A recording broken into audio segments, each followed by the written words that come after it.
एक बड़ी खबर मैं आपको बताने जा रहा हूँ कि अब देश में जातीय जनगणना होगी। मैं अब बात कर रहा हूँ इसलिए कि बिहार में कास्ट सेंसस हो चुका है, बिहार में जातियाँ सरकार गिन चुकी है। लेकिन मैं आपको बात कर रहा हूँ कि अब देश में नरेंद्र मोदी की सरकार जो है आपकी जाति आपके घर पूछेगी कि आप कौन जाति के हैं, आप कौन जाति के हैं, ये आपसे अब पूछा जाएगा। एक तरफ आतंकवादी जो है वो धर्म पूछकर मार रहे हैं, तो दूसरे तरफ सरकार जो है अब जाति पूछकर आपको बांटने का काम करेगी, जो कि नरेंद्र मोदी की सरकार में हो रही है।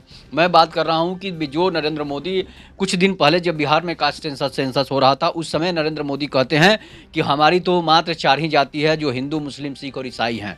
इसके बाद बहुत सारे ऐसे बीजेपी नेताओं का बयान आता है कि जाति सिर्फ 2 ही है, महिला और पुरुष, इसके बाद कोई दुनिया में जाति नहीं है। इसके बावजूद भी है कि अब किस राजनीतिक वहाँ हमें किस राजनीतिक चक्कर में नरेंद्र मोदी पड़ जाते हैं कि उन्हें और आरएसएस के मोहन भागवत जब बैठक करने जाते हैं, पहलगाम हमला होता है, पहलगाम हमले के बाद एक बहुत बड़ी बैठक होती है जिसमें आरएसएस के नेताओं और नरेंद्र मोदी बीजेपी गठबंधन की सरकार के लोग जो वहाँ पर मंत्री और नेता बैठते हैं और एक बहुत बड़ी मीटिंग चलती है और उस मीटिंग में निर्णय लिया जाता है। सब लोग यही सोच रहे थे कि जब बैठकें लगातार चल रही थी तो सभी लोग सोच रहे थे कि अब पाकिस्तान पर हमला होगा, आतंकवादियों का सफाया होगा, जिस बात को लेकर आज लगातार मीटिंग चल रही है। लेकिन उससे उलट जो है कि देश में अब जो है मीटिंग जो हुई वो कास्ट सेंसस पर मीटिंग हो गई। एक तरफ आतंकवादी जो है धर्म पूछकर मार रहे हैं, तो दूसरी तरफ अब सरकार जाति पूछकर आपको मारेगी। इसलिए कि जो नरेंद्र मोदी की सरकार और एनडीए की सरकार जो कहती थी कि जाति नहीं गिनना है, जातिवाद से जाति गिनने से जातिवाद बढ़ेगा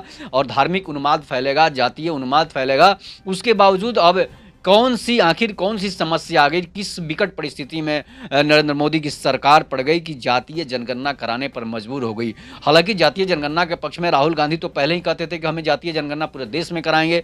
तेजस्वी यादव से लेकर कांग्रेस के बड़े बड़े नेता भी जो है जातीय जनगणना के सपोर्ट में थे और कह रहे थे कि बिहार में जातीय जनगणना हुई।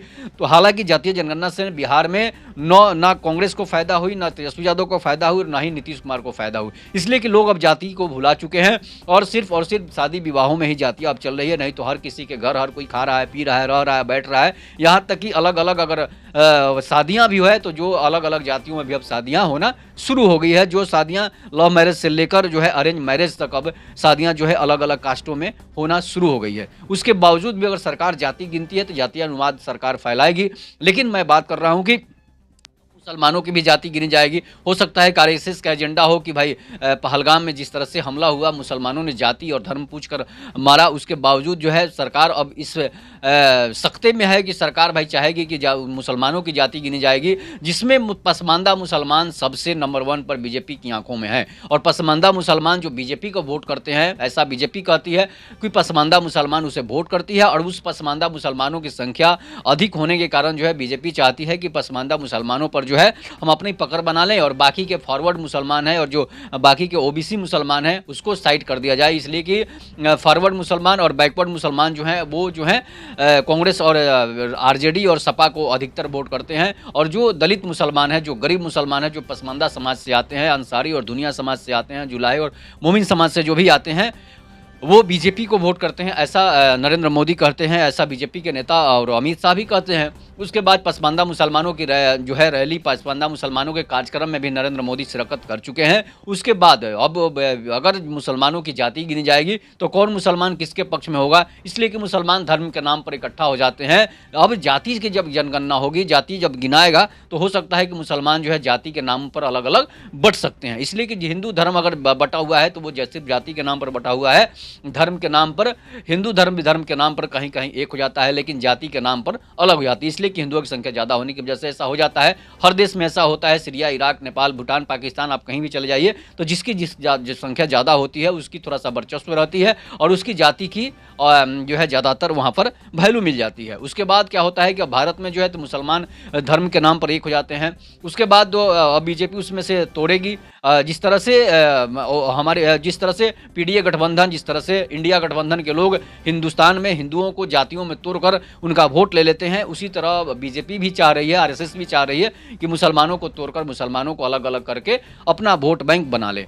इसलिए कि पसमानदा मुसलमान की रैली में जब नरेंद्र मोदी जाते हैं, उनके कार्यक्रमों में नरेंद्र मोदी जाते हैं, तो हो सकता है कि वो लोग बीजेपी को वोट करते होंगे। लेकिन जो है अभी उनकी ये समस्या है कि वोट देते हैं या फिर नहीं देते हैं। तो इस तरह से अगर जातीय जनगणना होती है तो अब मुसलमानों की भी जाति गिनी जाएगी।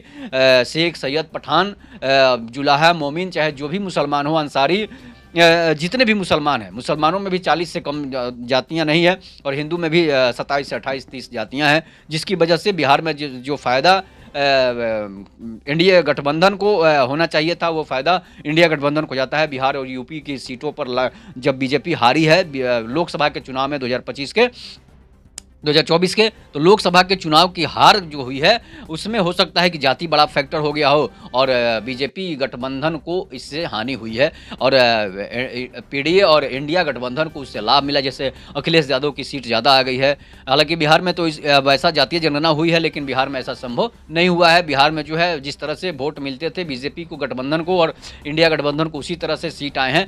लेकिन यूपी में सीट थोड़ा सा गड़बड़ हुई है, जिसकी वजह से हो सकता है कि नरेंद्र मोदी और आरएसएस की चाल हो कि जातीय जनगणना अगर करा देते हैं तो हो सकता है कि उनके पक्ष में मुसलमान का भी वोट आ जाएगा। और बीजेपी के तो भाई हिंदू देते ही हैं, जो हिंदू खुद को कट्टर हिंदू मानते हैं वो बीजेपी के पक्ष में है, और जो कट्टर हिंदू नहीं मानते हैं वो इंडिया गठबंधन के पक्ष में है। इसलिए जो है इससे अब क्या होगा कि अगर जातीय जनगणना, और अब इसका क्रेडिट लेने के लिए जो है अलग अलग पार्टियां जो है अपना अपना जो है अपना अपना पक्ष ले रही है। भाई आरजेडी कह रही है कि हमने जातीय जनगणना कराने की बात की तो हम इसका क्रेडिट लेते हैं। राहुल गांधी कहते हैं कि हमने जातीय जनगणना कराने की पूरे देश में बात की तो इसका क्रेडिट मुझे मिलना चाहिए। अखिलेश यादव उधर अलग कहते हैं कि इसका क्रेडिट हमें मिलना चाहिए। लेकिन सारा का सारा क्रेडिट अब मोदी और आरएसएस के लोग इसका ले लेंगे। इसलिए ले लेंगे कि अब ये लोग पूरे देश में जातीय जनगणना कराएंगे, लेकिन इसके बाद जो है कुछ ऐसी भी जाति है जो सरकारी जाति मानी जाएगी। अगर उनकी कोई न माता है, न पिता है, न उनका जाति है, न धर्म है, तो भाई उनको किस जाति में रखेंगे आप? उनको सरकारी ही जाति मानी जाएगी, इसलिए कि सरकार का उन पर अधिकार रहेगा। जैसे मान लीजिए कि दूसरे जाति के लोग दूसरे जाति में शादी करते हैं तो उनके बच्चे जो होंगे उसको किस जाति में रखेंगे आप? दूसरे धर्म के लोग अगर दूसरे धर्म में शादियाँ करते हैं तो उसको भाई आप किस जाति में मानेंगे? सीमा हैदर को ही ले लीजिए। सीमा हैदर पाकिस्तान के से आकर शादी कर ली है, खुद मुसलमान है और शादी कर रही है सैनी समाज के बच्चे से, तो समझिए कि अब उसकी आप किस जाति में रखेंगे। सबसे बड़ा चीज़ है कि राहुल गांधी को आप किस जाति में रखेंगे, ये सबसे बड़ा सवाल है। इस सवाल जो है पहले भी एनडीए गठबंधन के लोग इस पर सवाल उठा चुके हैं कि भाई अनुराग ठाकुर से लेकर बहुत सारे नेता हैं जो राहुल गांधी पर आरोप लगा दिए हैं कि राहुल गांधी को आप किस जाति में मानेंगे, सोनिया गांधी को आप किस जाति का लिखेंगे। इसके बाद और भी बहुत सारी ये लोग सरकारी जातियों में आएंगे, और भी बहुत सारी जातियाँ हैं जो कि सरकारी जातियों में माना पड़ेगा। अब जैसे मान लीजिए कि वेश्यालय है, वेश्याओं के जो बच्चे होते हैं उनको आप किस जाति में रखेंगे? बिहार में जब कास्ट सेंसस हुआ तो उसमें वेश्याओं की जाति जब उनसे गिना जाने लगा, शिक्षकों ने जब उनके पास गया तो सभी लोग बोल दिए कि इसका नाम जो है रूप चंद नाम रख दिया गया। जितने भी थी उसकी सभी बच्चे का नाम रूपचंद रखा गया, इसलिए कि उसका एक पिता था नहीं, तो उसको आप किस जाति में रखेंगे? उसको एक पिता से वो पैदा हुए नहीं थे तो उसको आप किस जाति में रखेंगे? इसलिए जो है ये सब सरकारी जातियाँ मानेगी नरेंद्र मोदी। अब इनको किस जाति में रखेंगे? जो दूसरे धर्म से दूसरे धर्म में शादी कर रहे हैं, दूसरे जाति से दूसरे जाति में शादी कर रहे हैं, या फिर अब हिजड़ों की आप किस जाति में रखेंगे? किन्नरों को आप किसकी जाति में रखेंगे? उसकी तो न जाति है न धर्म है, उनको आप किस जाति में रखेंगे?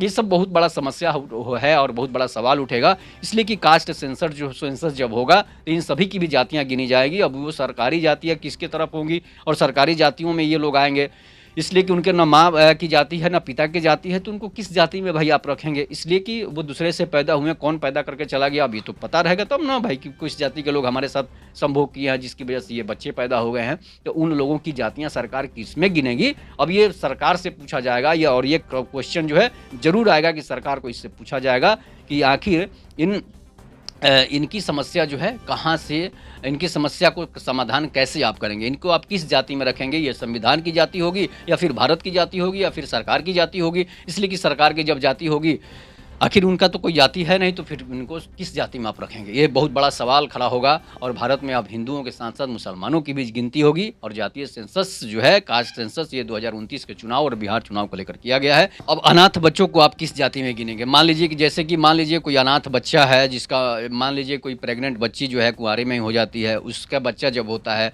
तो कराकर उसे लोग अनाथ आश्रय में डाल देते हैं, जिसके माता पिता नहीं हो गए हैं, खत्म हो चुके हैं, उनको आप किस जाति में रखेंगे? ये बहुत बड़ा सवाल खड़ा करता है और बार-बार सवाल खड़ा करेगा कि मान लीजिए कि जैसे कोई बॉयफ्रेंड गर्लफ्रेंड है, उसकी भी समस्या है कि अब मैं जैसे शादी विवाह नहीं हुआ है, प्रेग्नेंट हो गई, बच्चे हो गए, चुपके से उस बच्चे को जो हॉस्पिटल में छोड़कर बहुत सारी महिलाएँ हैं भाग जाती है, बहुत सारी लड़कियाँ हैं जो भाग जाती है, उनको आप किस जाति में गिनेंगे? ये सबसे बड़ा सवाल खड़ा करता है। संविधान पर ये सबसे बड़ा सवाल खड़ा करेगा कि आखिर अनाथों की, आखिर जिनके माता-पिता हॉस्पिटल में ही छोड़कर चले जाते हैं, उनको आप किस जाति में गिनेंगे? जो बच्चे को गोद ले लेते हैं माता-पिता, उनको आप किस जाति में गिनेंगे? बहुत बड़ा सवाल जो है ये संविधान से और देश से है, नरेंद्र मोदी की सरकार से है कि आखिर आप उनको किस जाति में गिनेंगे। बहुत सारी ऐसी समस्याएं हैं जाति में जिनको गिनना मुश्किल हो जाएगा सरकार को, और सरकार पर और संविधान पर एक बहुत बड़ा सवाल खड़ा करेगा कि आखिर उन अनाथ बच्चों का, उन अनाथालय के बच्चों को आप किस जाति में गिनेंगे। इस पर भी आप लोग अपनी प्रतिक्रिया जरूर दीजिएगा। तब तक के लिए नमस्कार।